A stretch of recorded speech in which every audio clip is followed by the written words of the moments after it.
자, 우리 하나님 말씀 보겠습니다. 하나님 말씀은 로마서 5장 1절부터 11절까지 있는 말씀입니다. 제가 봉독 드리겠습니다. 그러므로 우리가 믿음으로 의롭다 하심을 얻었은즉 우리 주 예수 그리스도로 말미암아 하나님으로 더불어 화평을 누리자. 또한 그로 말미암아 우리가 믿음으로 서 있는 이 은혜에 들어감을 얻었으며 하나님의 영광을 바라고 즐거워하느니라. 다만 이뿐 아니라 우리가 환난 중에도 즐거워하나니 이는 환난은 인내를, 인내는 연단을, 연단은 소망을 이루는 줄 알미로라. 소망이 부끄럽게 아니함은 우리에게 주신 성령으로 말미암아 하나님의 이 사랑이 우리의 마음에 부은 바 됨이니 우리가 아직 연약할 때에 기약대로 그리스도께서 경건치 않은 자를 위하여 죽으셨도다. 의인을 위하여 죽는 자가 쉽지 않고 선인을 위하여 용감히 죽는 자가 혹 있거니와 우리가 아직 죄인 되었을 때에 그리스도께서 우리를 위하여 죽으심으로 하나님께서 우리에게 대한 자기의 사랑을 확증하셨느니라. 그러면 이제 우리가 그 피를 인하여 의롭다 하심을 얻었은즉 더욱 그로 말미암아 진노하심에서 구원을 얻을 것이니 곧 우리가 원수 되었을 때에 그 아들의 죽으심으로 말미암아 하나님으로 더불어 화목되었은즉 화목된 자로서는 더욱 그의 살으심을 인하여 구원을 얻을 것이니라. 이뿐 아니라 이제 우리로 화목을 얻게 하신 우리 주 예수 그리스도로 말미암아 하나님 안에서 또한 즐거워하느니라. 아멘. 잠깐 기도하겠습니다. 거룩하시고 또 자비로우시며 아버지를 떠난 배반한 아들까지도 극진히 사랑하셔서 하나님께서 친히 그 몸을 세상에 던지시고 또 세상에 던져진 그 몸을 또 세상에서 버리심으로 말미암아 하나님을 떠난 모든 탕자들에게 아버지께로 돌아올 수 있는 유일한 길을 마련하시고 아버지여 모든 자들이 아버지를 통하여 예수 그리스도를 통하여 아버지께로 돌아갈 수 있게 하심을 감사하고 또 감사하나이다. 아버지 하나님, 육신에 있는 자들은 다 하나님께서 우리를 위하여 하신 일들을 전혀 알지 못하고 정말 이 마지막 때에 극히 적은 자들만이 아버지 하나님의 그 참사랑과 진리의 말씀을 깨닫게 하시니 아버지여 감사와 찬송과 영광을 돌릴 뿐만 아니라 아버지 하나님, 이제 얼마 남지 않은 이 마지막 때에 하나님의 말씀이 들려지는 자가 정말 많게 되기를 소원하고 또한 기도하옵나이다. 오늘도 아버지 하나님의 진리의 말씀을 하나님께서 일찍이 귀히 쓰신 사도 바울 선생을 통하여 우리에게 말씀하시고자 하는 그 놀라운 말씀들이 전하는 자나 듣는 자가 다 성령 안에서 하나가 되게 하여 주시옵소서. 예수님의 이름으로 기도하옵나이다. 아멘. 오늘은 로마서 1장부터 1장이 아니죠.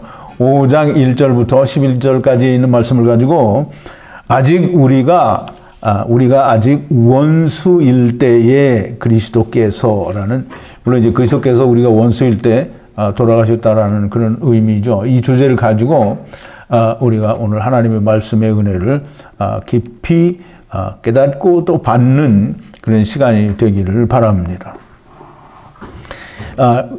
로마서를 우리가 1장부터 지금 5장까지 이어오는데요. 이게 너무 이 광범위하고 또 이렇게 갔다가 저렇게 갔다가 굉장히 이렇게 바쁘게 돌아다니니까 연결을 하려고 하면 지난 시간에 했던 얘기를 설명을 드리지 않을 수가 없습니다. 그래서 오늘도 지난 시간까지 사도 바울이 4장까지 해서 우리에게 얘기한 것을 우리가 굵직하게 한번 좀 훑어보고 요약을 하면서 이제 5장 1절을 시작을 하겠습니다. 지난 시간까지 바울은 아브라함이 믿음으로 의롭다 하심을 받은 그것은 아브라함뿐만이 아니라 천하 만민, 곧 나를 위함이라고 그렇게 설명을 드렸습니다. 유대인이나 헬라인이나 모두가 다 죄인입니다. 율법을 행하는 자나 아니면 본성으로 율법을 행하는 자나 모두가 다 죄인이라는 겁니다. 그래서 율법은 죄를 깨닫게 하는 것이지 율법으로 말미암아 내가 하나님 앞에 어떤 나를 내세울 수 있는 것이 아니라는 거예요.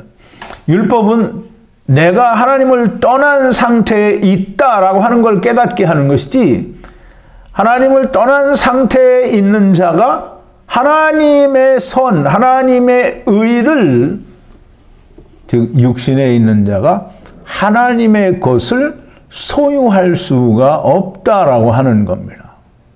그걸 반대로 말하면 하나님의 나라는 육신을 가지고는 소유할 수 없다라는 겁니다.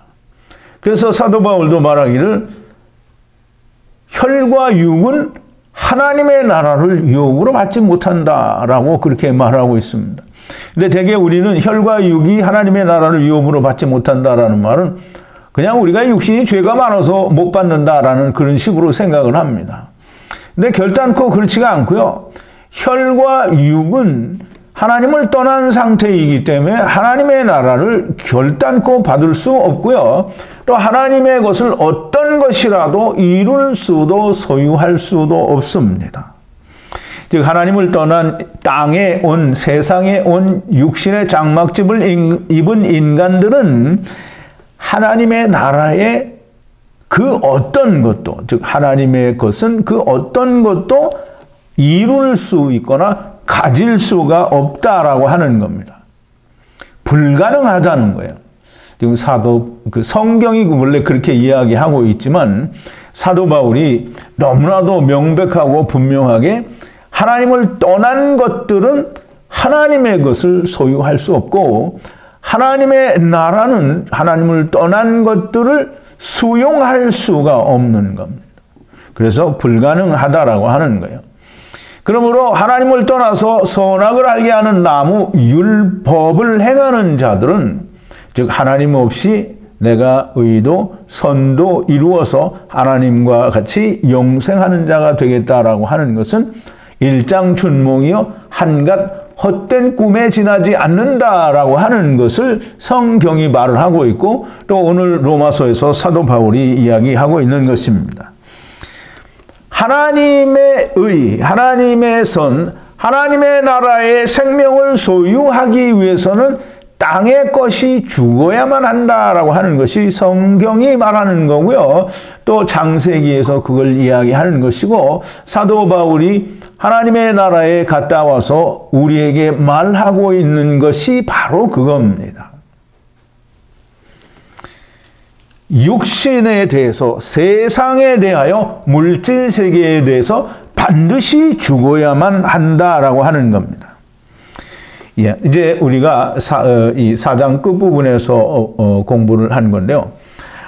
믿음으로 의롭게 된다 하는 그 믿음이 뭐냐 하면 예수 그리스도께서는 우리의 범죄를 인하여 내어줌이 되고 내어줌이라는 말은 이 통로가 전달해주는 통로가 되었다라는 그런 의미가 있다라고 하는 것을 말씀을 드렸습니다.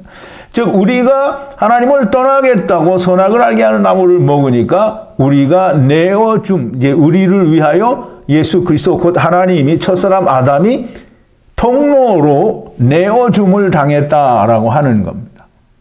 그리고 또 우리를 의롭다 하시기 위해서 다시 살아나셨다라는 거예요. 근데 이제 우리가 질문도 제가 받은 게 있는데요. 이 살아났다고 하는 게 육신이 살아났다.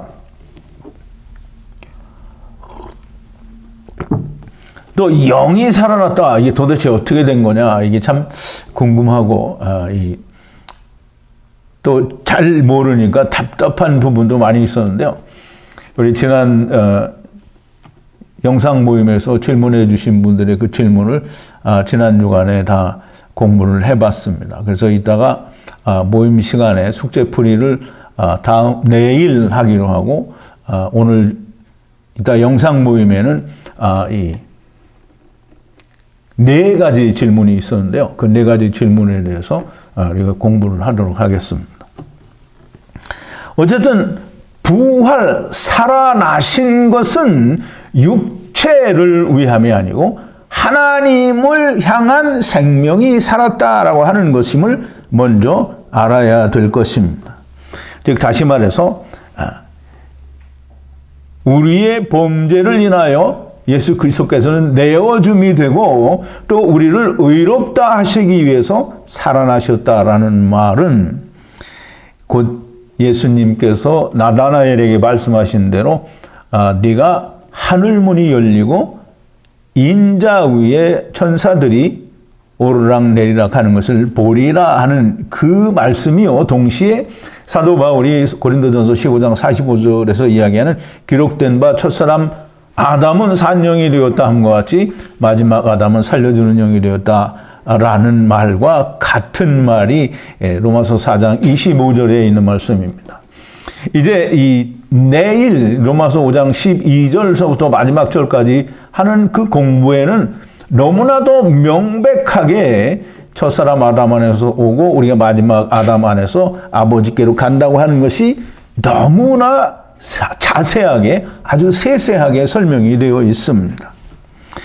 자, 이제 우리가 예수를 믿는다, 하나님을 믿는다라고 하는 말은 여호와 하나님께서 우리를 데리고 오셨고 또 여호와 하나님께서 우리를 데리고 가시는 것을 믿는 것이 그게 믿음입니다.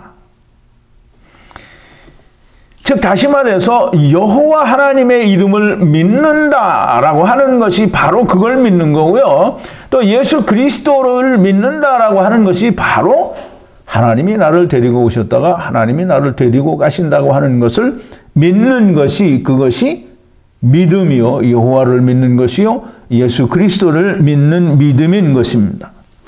예수님께서 여자에게서 나시고 율법 아래에 나셨다고 하는데요. 예수님께서 율법 아래에 나시고 또 여자에게서 나셨다. 이게 이제 우리는 여자에게서 났다고 하니까 동정녀에서 났다라는 말을 더 중요하게 생각하는데요.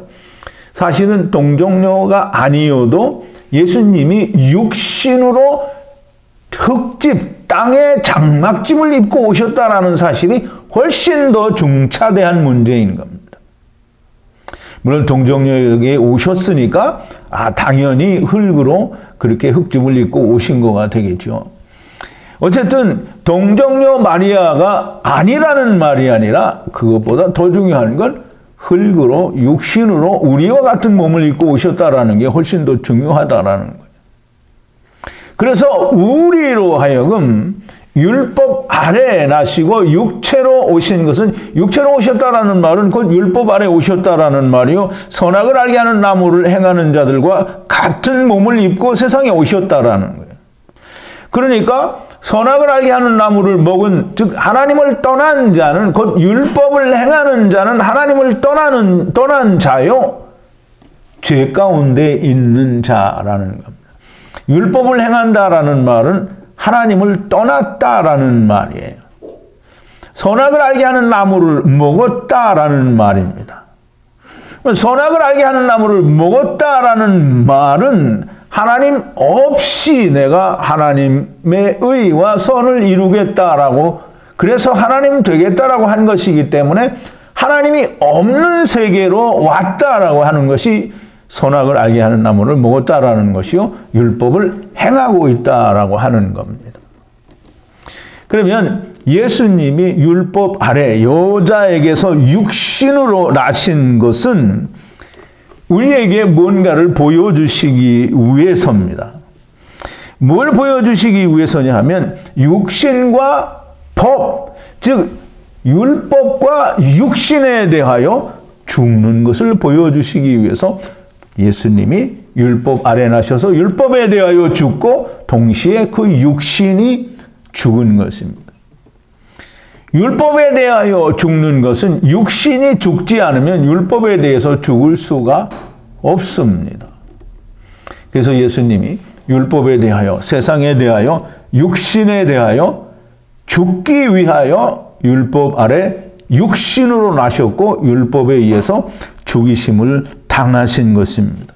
그러면 이제 율법 아래서 율법에 대하여 세상에 대하여 흙집에 대하여 죽으신 것은 그냥 예수님이 할 일 없어서 죽으신 게 아니고 니네들은 안 죽어도 돼. 내가 다 죽을게. 이게 아닙니다.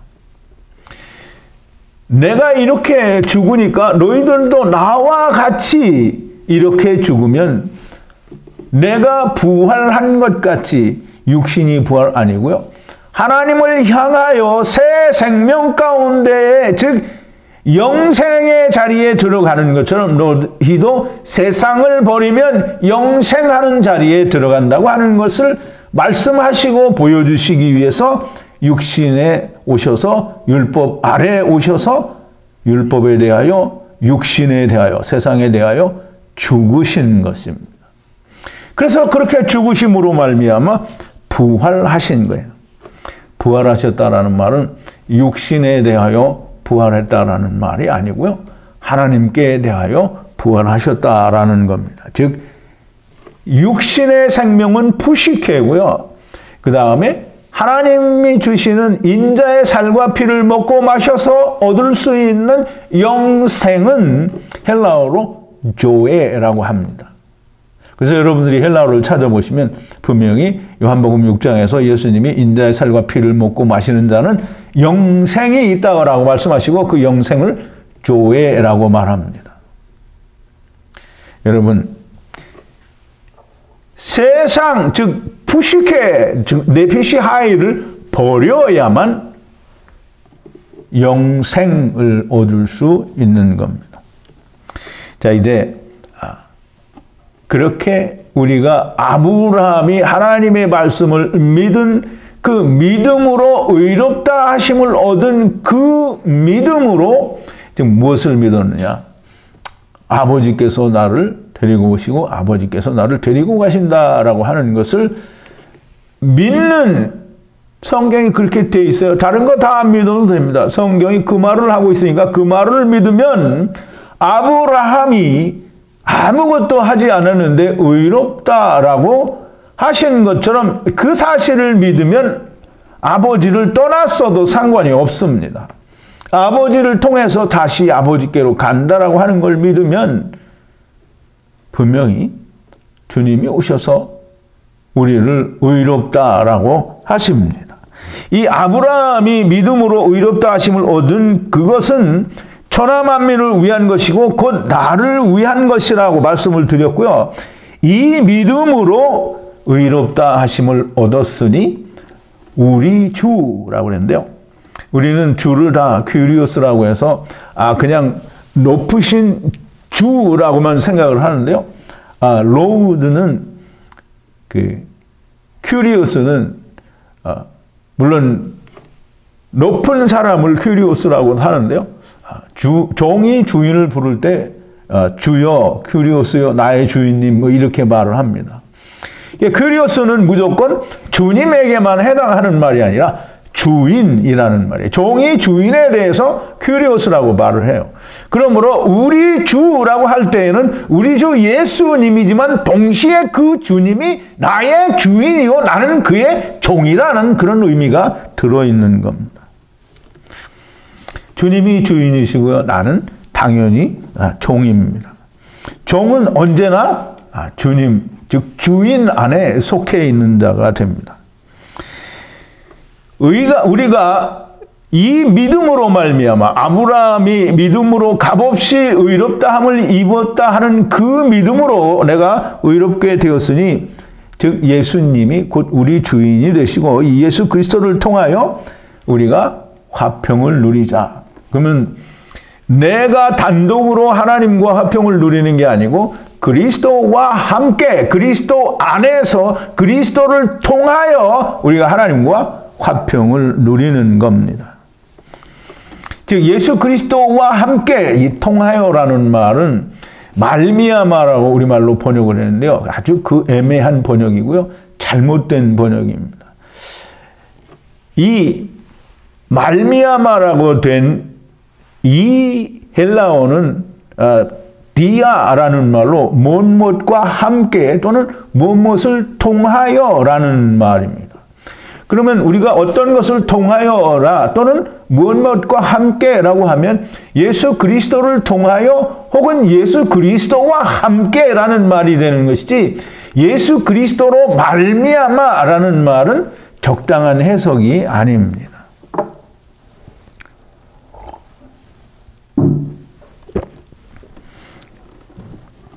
예수 그리스도를 통하여, 즉 성령으로 말미암아 육신을 입고 세상에 오신 예수 그리스도, 즉 하나님으로 말미암아 우리를 데려오시고 우리를 데려가신다라고 하는 이 예수 그리스도와 함께 아버지 안에서 우리가 아버지께로 간다. 이게 좀 말이 쉽지는 않은데요. 즉 다시 말해서 하나님께서 육신을 입고 세상에 오셔서 우리를 데리고 그렇게 오시고 또 우리를 데리고 가신다라고 하는 것이 예수 그리스도를 통하여이고 예수 그리스도와 함께라는 말입니다. 그 예수 그리스도와 함께 우리가 하나님과 화평을 누리자라고 하는데요. 화평을 누리자, 이 말은 하나님과 화평을 가지자 혹은 소유하자라는 그런 말이에요. 여호와를 믿는다, 예수 그리스도를 믿는다라는 말이 바로 이 예수 그리스도와 함께 또 예수 그리스도를 통하여 하나님 안에서 우리가 오고 하나님 안에서 우리가 간다라고 하는 것을 알게 되고 믿게 되는 것이 곧 화평을 누리는 겁니다. 이 세상 기독교회가 믿는 예수, 즉 사람들이 예수를 믿는다라고 하는 그 예수를 믿는다라는 것은 그냥 세상의 모든 사람들이 자기 신을 믿는 것과 같은 똑같은 믿음입니다. 즉 자기들이 원하는 하나님의 자기들이 섬기는 신의 이름을 예수라고 하는 걸로, 여호와라고 하는 걸로 바꾸었을 뿐이지 여호와가 누군지 예수 그리스도가 누군지 아무도 알지를 못합니다. 그러면 이스라엘이 시내산에서 모세가 산에 들어가서 40일 동안 내려오지 않으니까 자기들이 원하는 하나님을 만들어 놓고 그걸 송아지라고 부르는 것과 하나도 다르지 않다라고 하는 겁니다. 하나님을 송아지라고 하는 것과 자기들이 원하는 하나님을 예수라고 하는 것과는 크게 다르지가 않은 거예요. 똑같은 겁니다. 또한 그로 말미암아 우리가 믿음으로 서 있는 이 은혜에 들어감을 얻었으며 그랬어요. 그러므로 그로 말미암아, 여기서 말미암아는 항상 그와 함께 그를 통하여라는 그런 뜻입니다. 우리가 믿음으로 서 있는, 이게 믿음으로 서 있는 이 말은 믿음으로 서 있는, 그냥 이게 흔들리거나 이게 잠깐 넘어질 수 있는 그런 서 있는 게 아니고요. 부동에 움직일 수 없는, 변할 수 없는, 바뀌어질 수 없는 부동의 서 있는 걸 말합니다. 즉 이 믿음은 움직일 수 없고 부동이라는 거예요. 그거는 바뀌어질 수 없는 이런 믿음에 서 있는데요. 이 믿음으로 우리가 은혜에 들어감을 얻었다라고 했어요. 그러면 여러분, 우리가 은혜를 공부했죠. 은혜가 뭡니까? 은혜가 뭐라 그랬죠? 주님, 그냥 예수 그리스도를 믿으면 하나님의 은혜를 무조건 줍니까? 은혜가 뭐라 그랬어요? 이제 여러분들이 얘기해도 내가 안 들리니까. 은혜는 아브라함이 의롭다 하심을 얻은 것처럼 아무것도 한 것이 없고, 다윗처럼 내가 한 일이 아무것도 없어도 하나님이 의롭다 하신 때에 그 말을 믿으면 값없는 은혜를 받는 거예요. 내가 값없이 은혜를 받았단 말이죠. 왜? 내가 하는 게 아무것도 없는데. 은혜는 그게 은혜입니다. 내가 뭘 해서 내 것이 눈곱만큼이라도, 내 것이 정말 먼지털만큼이라도 끼어져 있으면 그건 은혜가 아니고요. 그냥 하나님의 은혜가 똥값이 된 거라고 우리가 공부를 했죠. 즉 은혜에 들어감을 얻었으며 이 은혜에 들어간 자는 하나님의 영광을 바라고 즐거워한다라고 했어요. 그럼 이제 우리 하나님의 영광을 바란다고 하는데 여러분 하나님의 영광이 뭡니까? 근데 여러분들이 얘기해도 내가 안 들리니까 이게 같이 대면으로 이렇게 예배를 드리는 게 더 좋은데 그 영광을 사람들이 생각할 때 그 영광은 전부 하나님과 멀리 떨어져서 하나님의 영광을 이제 모세가 시내산에서 하나님의 영광을 보는 것처럼 하나님의 영광을 그렇게 보는 측면에서만 생각하니까 하나님의 영광이 추상적인 게 되는 거예요. 그러니까 어떤 형태로 모습으로 보여야 하나님의 영광을 본 줄로 알아요. 근데 하나님의 영광을 바라고 소원한다라는 말은 여러분 안식이라는 말이 안식이 뭐냐라고 할 때 여러분들이 어떻게 설명을 들었습니까? 안식은 하나님이 안식이에요. 제가 하나님 안에 있으면 우리가 안식입니다. 그러면 하나님의 영광은 뭐가 하나님의 영광이겠어요? 뭐 하나님의 영광이라고 어떤 다른 걸로 표현하면 그러면 그건 하나님의 영광이 아니죠. 하나님이 스스로가 영광이에요. 그러면 하나님이 내 안에 들어오는 그것이 하나님의 영광을 바라는 거예요.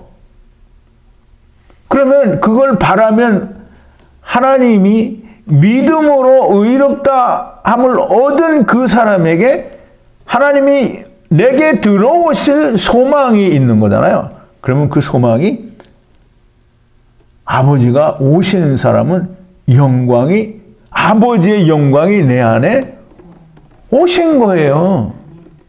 근데 말만 오고 실제로 영광이 안 오면 맨날 딴소리 하는 거예요. 진짜 하나님의 영광이 오면요. 그럼 사도 바울이 오늘 얘기를 합니다. 영광이 오시면 그 영광으로 인하여 자랑을 한대요. 자랑. 근데 오늘 로마서에서는 사도 바울이 즐거워하느니라 이렇게 말을 했거든요. 근데 즐거워하는 게 아니고요. 자랑한다 그랬어요. 근데 이 자랑한다라는 말이 사실 헬라어에서도 그렇고 이렇게 썩 자기를 자랑하는 게 좋은 의미만을 가지고 있는 건 아니에요. 되게 성경에서는 많은 부분에 이 교만하거나 잘난 척하는 데에 자랑한다라는 말을 많이 씁니다. 근데 이제 우리말도 그렇잖아요. 자랑한다 그러면 뭔가 자기를 뽐내는 것 같고 잘난 척하는 것 같은 그런 느낌이 들 때가 많이 있어요. 그런데 정말 가령 예를 들어서 무슨 수능을 봤는데 전국에서 1등을 했다. 그러면 이 친구가 그걸 좀 뿌듯하게 생각을 하고 이게 궁지를 가지고 있으면 사람들이 어떻게 생각해요? 자랑할 만하다라고 하겠죠? 이게 바로 그겁니다. 하나님이 내 안에 없는데 하나님이 있는 것처럼 자랑질을 하면 정말 미친 사람이고 교만한 놈이고 정말 거짓말쟁이가 될 수밖에 없는데요. 하나님이 내 안에 계시면 그렇게 자랑질도 하지 않을 뿐더러 그 사람 몸에서 자랑이 나옵니다. 그러면 그 사람을 보면 하나님이 그 안에 계신 것을 알아요. 그런데 전부 다 사람들은 하나님이 그 안에서 하나님을 보여주시는 게 아니고요. 자기가 하나님을 나타내죠. 그러니까 그게 아니라는 거예요. 이제 내가 하나님을 보여주면 내 안에 없는 하나님을 내가 만들어서 보여주는 거죠. 근데 하나님이 내 안에 계시면요. 보여주려고 애쓰지 않아도 하나님이 보입니다. 무슨 말인지 이해 가세요? 네.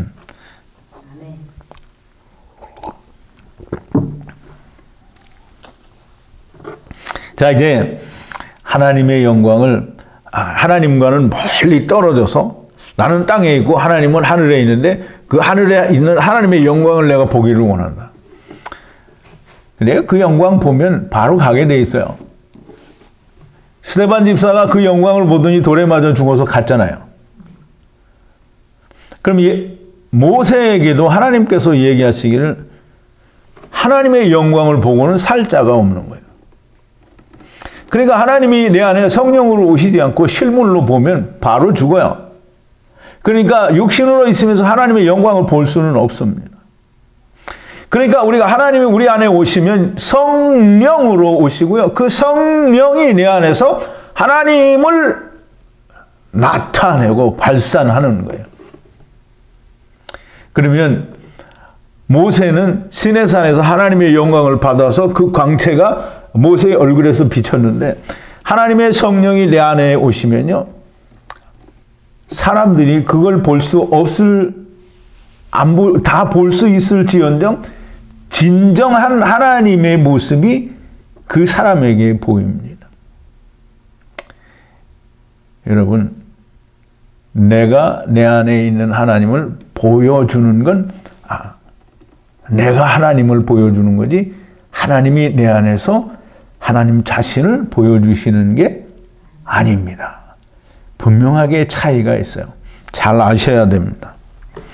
이뿐 아니라 영광이 내 것이 되면, 즉 하나님이 내 안에 오시면, 즉 하나님의 영광이 내 안에 오시면 환난에서도 자랑을 한답니다.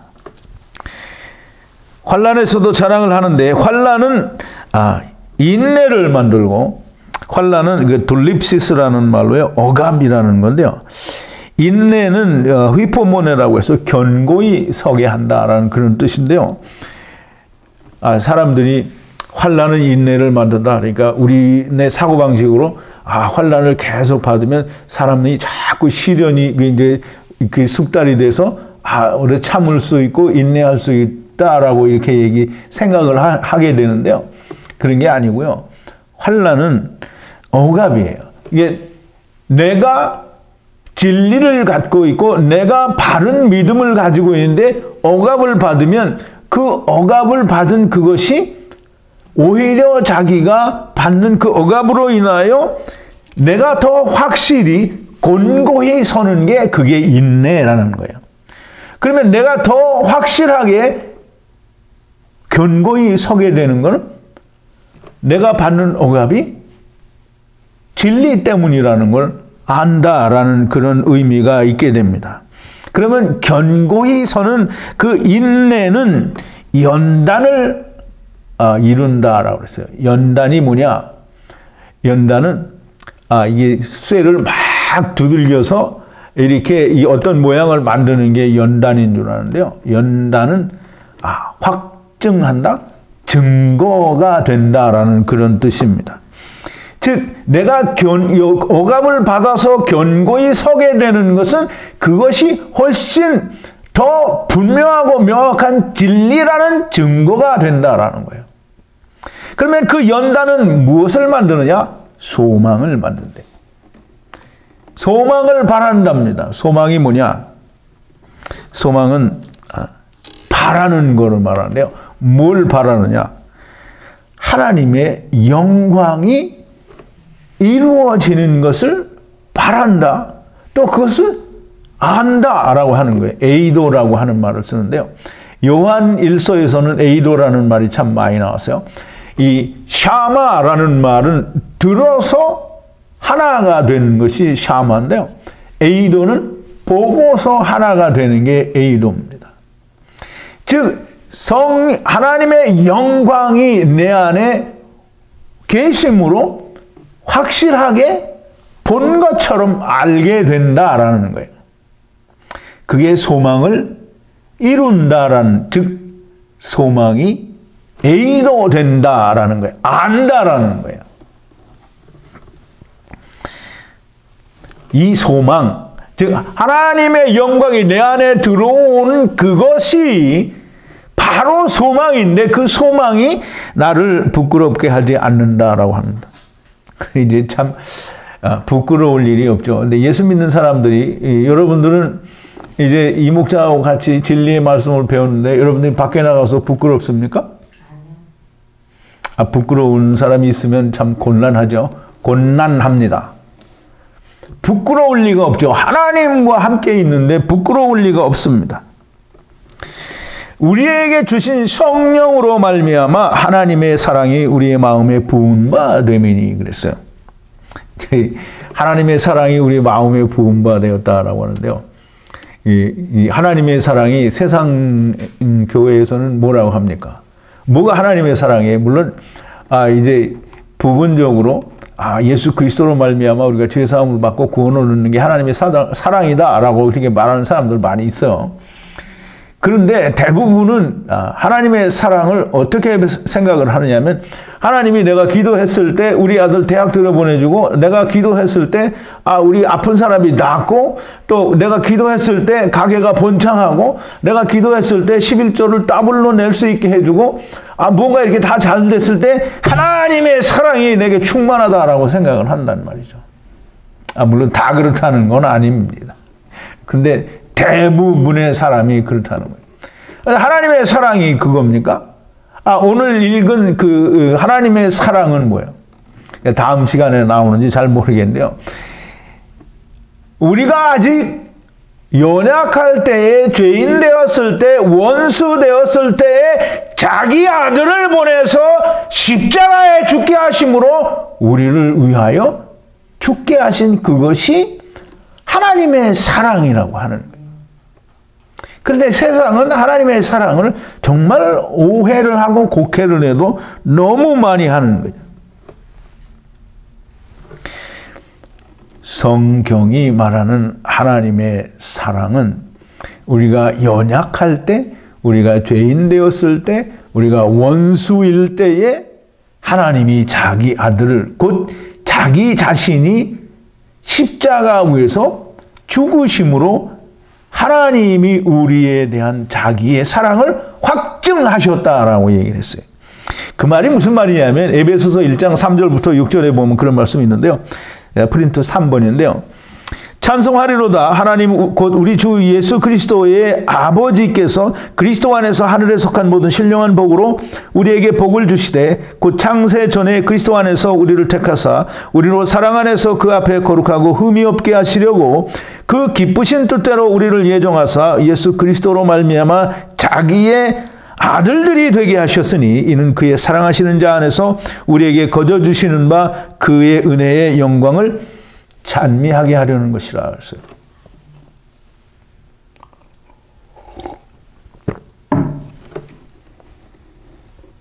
로마서에서는 우리가 연약할 때, 또 죄인이었을 때, 우리가 오히려 죄인도 원수가 되었을 때 하나님이 자기 아들을 우리를 위하여 내어주셨다라는 거예요. 그게 하나님이 우리에게 대한 자기의 곧 하나님의 사랑의 확증이라는 거예요. 그럼 하나님의 사랑이 누구예요? 예수 그리스도 곧 하나님 자신이 사랑이에요. 그러면 하나님의 사랑이 우리를 부끄럽게 합니까? 그 하나님의 사랑이 우리의 마음에 부은 바 되었다라고 했어요. 이 우리의 마음에 부은 바 되었다라고 하는 것은 아버지와 아들과 내가 하나 되었다라는 말인데요. 이 성경에 보면 성령이 내게 주어졌다, 즉 성령을 받았다라고 하는 게 곧 하나님의 사랑이 부은 바 된 겁니다. 그러니까 여러분 잘 생각해야 됩니다. 성령 받았다라는 말은 내가 뭐 어떤 능력을 발휘하는 게 성령 받은 게 아닙니다. 성령은 그 성령, 요한복음에서 이야기하는, 사도 요한이 이야기하는 성령이 우리를 책망하시고 증거하시고 우리에게 알려주시는 건 뭐냐면 예수 그리스도, 즉 하나님의 아들이 우리를 어떻게 사랑하셨는지를 가르쳐 주는 것이 성령이 하시는 일이죠. 성령님이 무슨 점쟁이를 통해서 하는 것처럼 장래일을 내려다보고 뭐 이런 걸 사람들에게 기도를 통해서 알려주는 게 성령님의 역사가 아닙니다.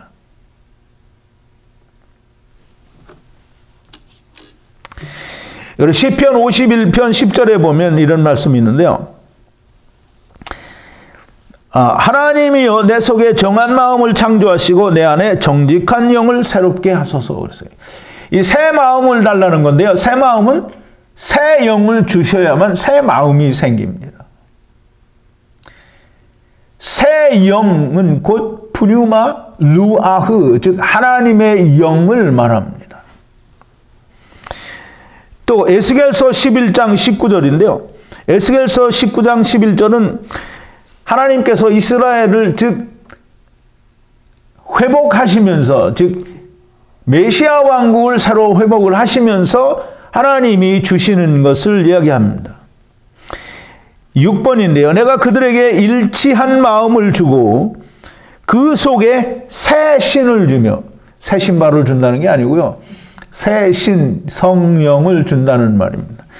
새 신을 주며 그 몸에서 굳은 마음을 제하고 부드러운 마음을 준다는 거예요. 부드러운 마음은 새 영을 주지 않으면 부드러운 마음이 생기지 않아요. 또 우리가 에스겔서 36장 26절인데요. 7번인데요. 또 새 영을 너희 속에 두고 새 마음을 너희에게 주되 너희 육신에서 굳은 마음을 제하고 부드러운 마음을 줄 것이며 그랬어요.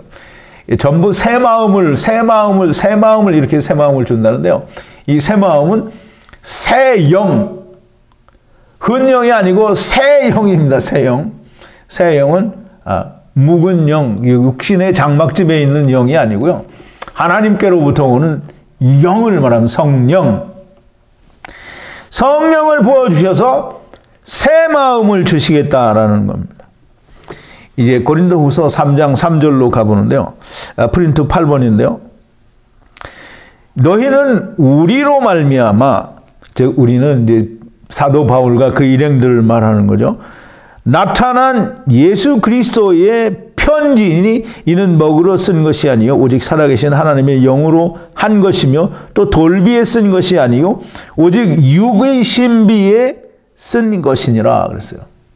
그러면 이제 육의 신비인데요. 사도 바울이 우리의 마음, 육의 신비, 새로운 마음에 썼다라는 건데요.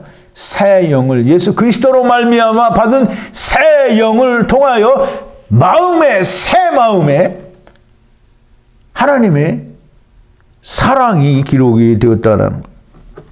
사랑을 부어주었다라는 거예요.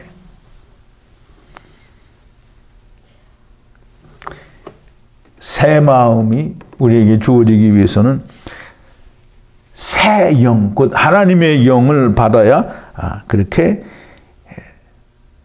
새 마음이 되고 하나님의 사랑이 부은 바 될 수가 있는 거예요. 그거를 예레미야 31장 33절에서 어떻게 예레미야 선지자를 통해서 말씀하시는지 우리가 한번 같이 보겠습니다. 이 프린트를 제가 안 하는 것 같으네요. 하나님의 법을 저희의 생각과 마음에 기록하신다라고 했어요. 그러면 그 마음에 기록하는 건 새 영을 주셔서 그 마음에 예수 그리스도로 말미암는 그 사랑을 부어주신다라고 하는 게 하나님의 법, 새 법이에요. 그게 그리스도의 법이요, 성령의 법이요, 그 하나님의 사랑을 말하는 겁니다. 자, 이제 하나님의 사랑을 사도 바울이 조금씩 이제 설명을 하는데요. 오직 우리가 아직 연약할 때에, 연약하다라는 말은 우리가 아직 힘이 없을 때에라는 그런 말인데, 약한 때에. 그러면 우리가 하나님과 함께 있고 예수 그리스도와 함께 있으면 우리가 연약하지 않고요, 우리가 다 강한 자입니다. 그런데 하나님을 떠난 상태에 있을 때 우리가 연약한 자예요. 그래서 우리가 구약에서 우리가 이 삼손을 보면요, 삼손이 하나님과 함께 있을 때는 뭐 막강한 힘을 가지고 있는데 하나님을 떠났을 때는 정말 다른 사람과 똑같은 모습으로 곤욕을 치르는 걸 우리가 성경을 통해서 볼 수 있습니다. 이제 성경을 한번 보죠. 사사기 6장 15절인데요. 이 델릴라한테 속아가지고 자기의 비밀을 말하는 게 됩니다. 10번인데요. 삼손이 그에게 이르되 만일 마르지 아니한 푸른 칙 7으로 나를 결박하면 내가 약하여져서라고 하는데, 이 약하여져서가 같은 말입니다. 약한다는 거예요. 그러면 하나님과 함께 있을 때는 삼손이 누구도 이길 수 없는 막강한 힘을 가지고 있는데요.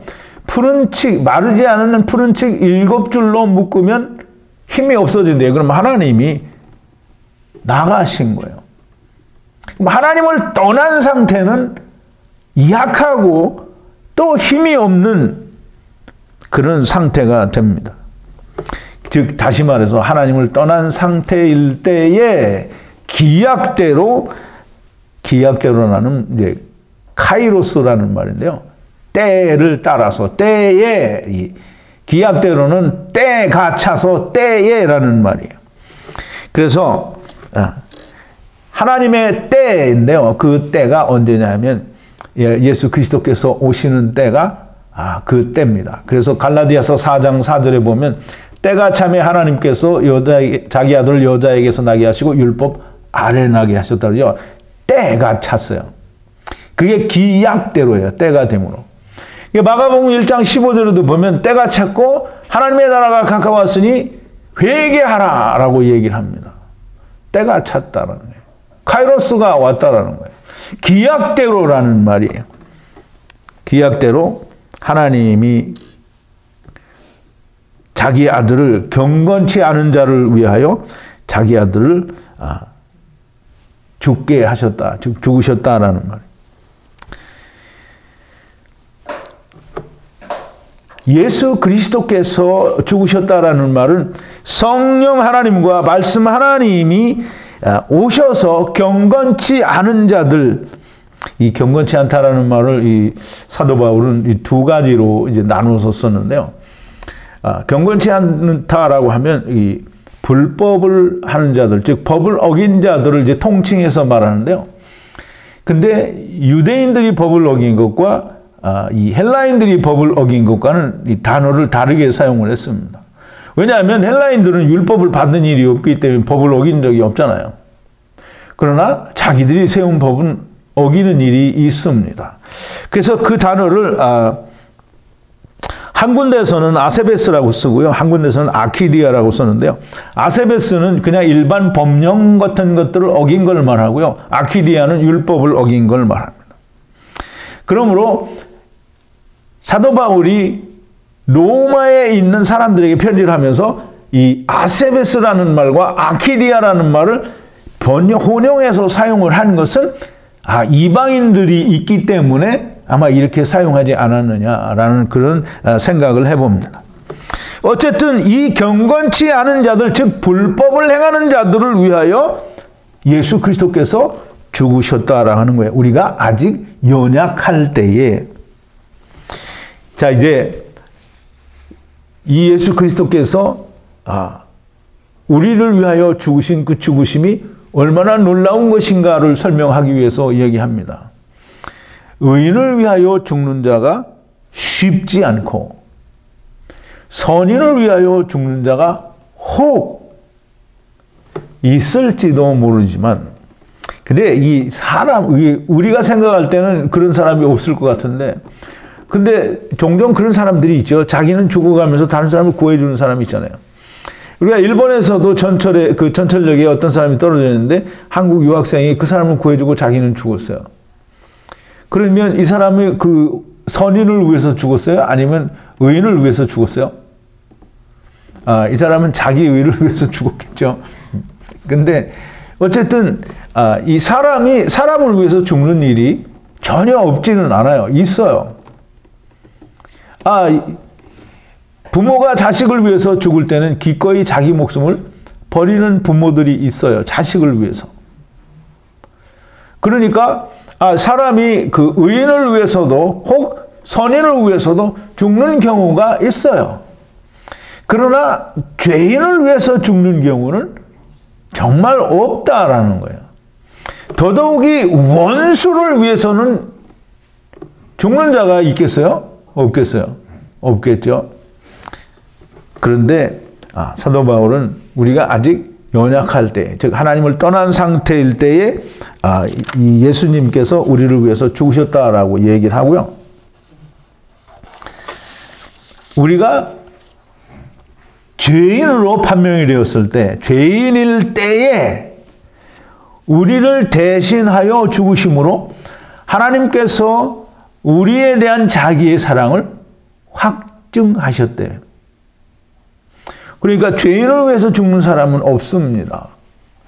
근데 하나님이 우리가 죄인이기 때문에 우리를 위하여 십자가에서 죽으심으로 하나님이 우리를 사랑한다라고 하는 하나님의 사랑을 확증하셨어요. 이 확증하다라는 말은 증거로 삼았다라는 말이 아니고요. 확증하다라는 말은 이 두 단어의 합성어인데요. 슈니스테미라는 단어와 그 쉰이라는 말의 슈니스테미라는 말인데요. 쉰이라는 말과 히스테미라는 말이 이제 합쳐져서 히스테미가 되는데요. 슈니스테미. 그러면 쉰이라는 말은 함께라는 말이고요. 히스테미는 서다라는 말이에요. 그러면 하나님이 우리와 함께 서기 위해서 죽으셨다라는 말입니다. 확증하셨다라는 말은 하나님이 우리와 함께 서기 위해서 자기의 사랑, 즉 예수 그리스도로 세상에 오셔서 죽으셨다라는 거예요. 함께 서기 위해서. 그래서 우리가 하나님과 함께 서 있습니다. 그러면 이제 그 피를 인하여, 그 피를 인하여는 그 피 흘리심을 인하여라는 말이고요. 그 피 흘리심 안에서라는 그런 뜻입니다.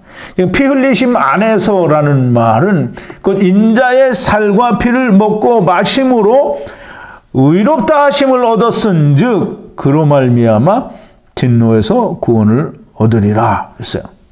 그러면 예수 그리스도의 살과 피를 먹고 마셨으니 그와 함께 죽었으니 예수 그리스도의 인자의 살과 피를 먹고 마심으로 이 사람이 그 인자의 살과 피를 먹고 나는 살고 예수님은 죽었다 이렇게 하면 안 됩니다. 인자의 살과 피를 먹고 마신 건 내가 그와 같이 죽은 걸 말하는 거예요. 그러면 인자의 살과 피를 먹고 마셔서 내가 그와 함께 죽었으면 진노의 심판을 받은 겁니다. 즉 말씀 하나님과 성령 하나님의 심판을 받아서 내가 죽은 거예요. 그러면 진노의 심판을 받아서 죽었는데 뭐 더 진노를 받을 일이 있습니까? 없습니다. 그러니까 사도 바울은 우리가 진노에서 구원을 받았다라는 얘기는, 즉 다시 말하면 둘째 사망이 우리에게 이루어졌다라는 말을 사도 바울이 하고 있는 겁니다.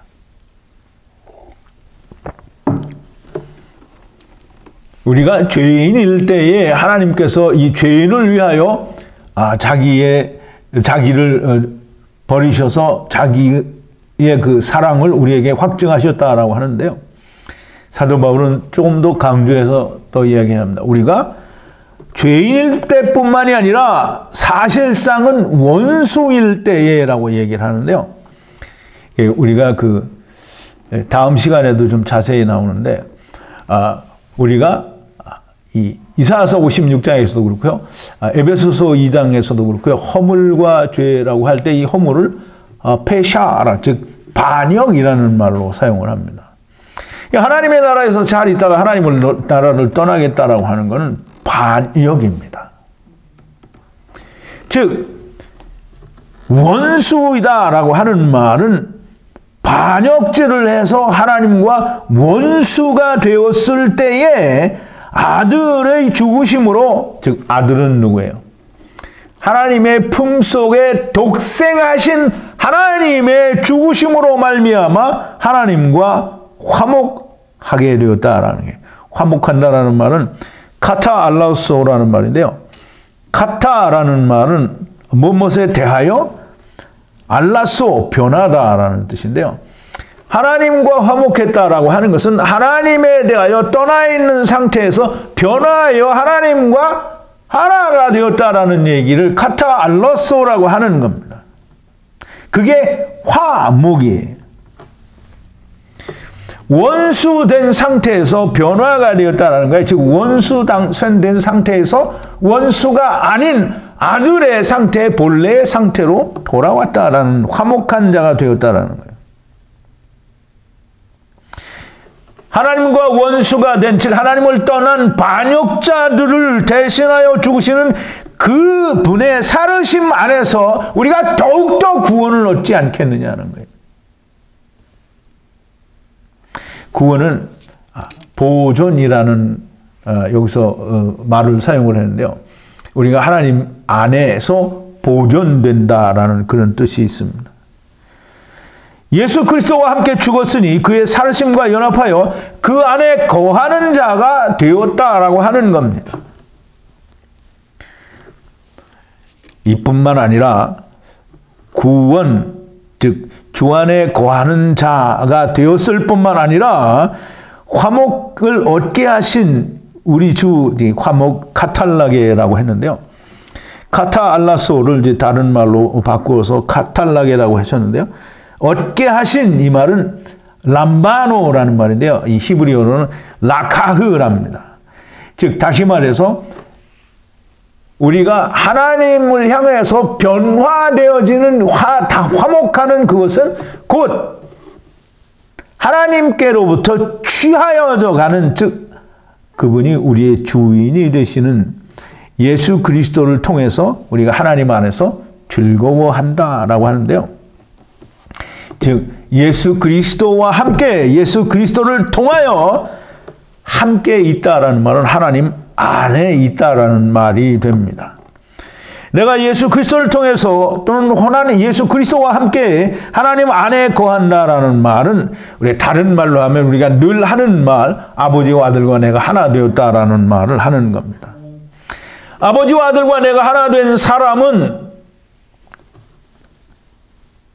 자랑하느니라, 그래서 즐거워하느니라라고 했는데요. 그 말은 자랑한다라는 말입니다. 여러분, 아버지와 아들과 내가 하나 되고 아버지의 영광이 내 안에 계시고 그 영광으로 말미암아 내 안에서 하나님이 나타나시는데 어떻게 자랑을 하지 않을 수 있습니까? 그러니까 제가 아까 말씀을 드리죠. 없는 하나님을 내 안에서 꺼집어내 보여주려고 하니까 거짓이 되는 거예요. 그러니까 내가 믿어서, 내가 알고, 내가 믿는다라는 말이 나오는 거예요. 여러분, 하나님이 내 안에 계시면 입으로 자랑하지 않고요, 몸으로 자랑합니다. 자기의 행동으로 자랑이 저절로 나오는 거지, 내가 자랑하고 싶어서 하는 게 아닌 거예요. 여러분, 내가 자랑하고 싶어서 자랑하게 되면 내가 자랑하는 겁니다. 하나님이 내 안에서 나오시는 게 아니에요. 우리가 사도 바울이 말하고자 하는 것을 우리가 잘 이해를 해야 우리가 다음 말씀을 잘 연결하고 또 이해를 할 수 있고 제대로 된 해석이 나옵니다. 사도 바울의 얘기는 지금까지 얘기가 그거예요. 이 땅에 온 인간들은 모두가 다 선악을 알게 하는 나무, 곧 율법을 행하는 자들이다. 율법을 행하는 자는 율법을 받은 자나 또는 본성으로 이 율법을 행하는 자, 즉 선악을 알게 하는 나무를 먹고 법을 받지 않았지만 여전히 내가 선하거나 악한 일을 분별하고 판단하려고 하는 그 본성대로 인간은 다 그 결과가 뭐냐면 죄인으로 드러난다는 거예요. 본성으로 하든 율법을 가지고 하든 하나님을 떠난 인간은, 아까 처음에 제가 서두에 말씀을 드린 대로 하나님을 떠난 인간은 하나님의 것을 아무것도 소유할 수 없다라고 하는 겁니다. 그래서 반드시 육신은, 즉 땅에 온 것은, 하나님을 떠난 것은 반드시 죽어야 하는 겁니다. 하나님을 떠난 영이 세상에 와서 그냥 있으면 귀신이죠. 근데 그 떠난 그것이 육신에 들어와 있으면 흙의 장막집을 입고 있으면 사망이고요. 하나님을 떠난 상태이고 그것이 육신을 벗어서 하나님께로 돌아가야 그것이 생명이 되는 겁니다. 즉 다시 말해서 육신, 즉 하나님을 떠난 것들은 다 그 떠난 것에 대해서 즉 세상이나 땅이나 육신이나 음부에 대하여 죽어야만 한다라고 하는 겁니다. 그러면 이제 사도 바울의 얘기는 왜 인간이 이렇게 죽을 수밖에 없는 자들이 되었는가? 그 말은 우리가 로마서 1장 24절에서 우리 공부를 했습니다. 물론 창세기에서도 다 공부를 했고요. 로마서 1장을 통해서 우리가 자세히 공부를 했습니다. 하나님이 그 인생들을 자기가 원하는 대로 하도록 내버려 두신 겁니다. 14번인데요. 그러므로 하나님께서 저희를 마음의 정욕대로 더러움에 내버려 두사 저희 몸을 서로 욕되게 하셨으니 그랬어요. 이 얘기가 동성애에 관한 얘기가 아니라고 말씀을 드렸습니다. 전혀 표면적인 것이 없다라는 말씀이 아니라고 말씀을 드렸고요. 그 안에 숨겨져 있는 진실된 의미는 음란하게 다른 신을 섬기는 걸 말한다라고 말씀을 드렸습니다. 그러면 왜 하나님께서는 이렇게 내버려 두셨느냐? 내버려 두실 수밖에 없는 이유가 창세기 3장 4절 5절인데요. 뱀이 여자에게 이르되 너희가 결코 죽지 아니하리라. 너희가 그것을 먹는 날에는 너희 눈이 밝아 하나님과 같이 되어 선악을 알 줄을 하나님이 아심이니라 그랬어요. 마귀의 미혹을 받아서 하나님 없이 내가 선악을 알아보겠다라는 거예요. 선악을 야다하겠다라는 거예요. 그랬기 때문에 하나님이 그러면 해봐. 할 수 있어서 하라고 하는 것이 아니라 분명히 실패이기 때문에 그 끝은 하나님이 다시 되돌릴 것이기 때문에 해보라고 한 거라는 거예요. 즉 하나님 없이 선과 악을 야다하겠다는 반역자들에게 그러면 내가 한번 해보라고 하나님이 없는 세상, 땅, 물질 세계를 만드셔서 거기서 하나님이 참견도 안 하시고 아무 간섭도 안 하시고 해보라고 하는 거예요. 그 결과 모든 인간은 다 사형이기 때문에 오직 한 사람 의인으로 말미암아 모든 죄인들을 구원하신다라는 게 오직 한 사람 의인으로 말미암아 세상이 구원을 받는 공의 미슈파트라는 것이 곧 심판, 공의의 심판이 있다라고 하는 겁니다. 다음은 우리 이제 로마서 5장 12절에서부터 마지막 절까지는 어떻게 한 사람, 의인 한 사람으로 말미암아 천하 만민이 다 구원을 받게 되는가. 물론 여러분들은 다 이미 들으셨기 때문에 짐작을 하실 수도 있고 다 아실 수도 있어요. 그러면 사도 바울은 어떻게 설명을 하는지 우리가 내일 아침이 아니죠. 여러분은 아침이고 저희는 내일 저녁에 여러분들과 같이 말씀을 나누겠습니다. 오늘은 이걸 마친 다음에 여러분들이 식사를 하시고 1시 10분에 모이시고요. 제가 집에 가서 그 줌을 오픈을 하고요. 여러분들은 오늘 숙제풀이는 이제 내일 하기로 하고 오늘은 질문을 하신 그 4가지를 굉장히 중요하기 때문에 그리고 아주 새로운 것이기 때문에 우리가 함께 공부를 하도록 하겠습니다. 기도하시겠습니다. 거룩하신 여호와 아버지 하나님, 감사와 찬송과 영광을 돌립니다. 오늘도 하나님께서 사도 바울을 통하여 우리에게 알려주시는 하나님의 참된 진리의 말씀, 우리 창세기를 통하여서 이미 다 배우고 공부했지만 더욱더 확실하게 또 명백하게 사도 바울의 그 깊은 설명을 통해서 우리가 더 많은 확증과 또는 신뢰와 믿음을 우리가 갖게 되었습니다.